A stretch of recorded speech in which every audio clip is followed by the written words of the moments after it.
চারিদিকে যেন এক থমথমে বাতাস। এই অস্থির সময়ে দেবী দুর্গার আগমন নিয়ে বাঙালির মনে ঘুরপাক খাচ্ছে এক অজানা আতঙ্ক। দেবীর এই বছরের আগমন পালকিতে, যা হিন্দু শাস্ত্র অনুযায়ী মহামারী, ভূমিকম্প এবং যুদ্ধের ছায়া নিয়ে আসতে পারে।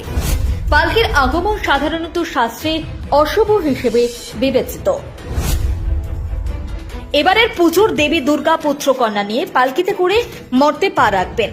শাস্ত্রের ভবিষ্যৎবাণী বলে পালকিতে আগমন ঘটলে মর্ত্যলোকে আসতে পারে মহামারী, ভূমিকম্প এবং যুদ্ধের ছায়া।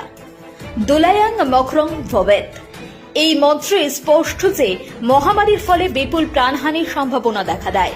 অতি মৃত্যু, রোগের ছোবল মর্তে ছড়িয়ে পড়তে পারে। সারা বিশ্ব জুড়ে মানুষ যখন আতঙ্কে দিন কাটাচ্ছে, তখন এই বার্তা যেন নতুন এক দুশ্চিন্তার কারণ হয়ে দাঁড়িয়েছে। শাস্ত্রমতে পালকিতে দেবীর আগমনে অতি মৃত্যুর সংকেত বহন করে।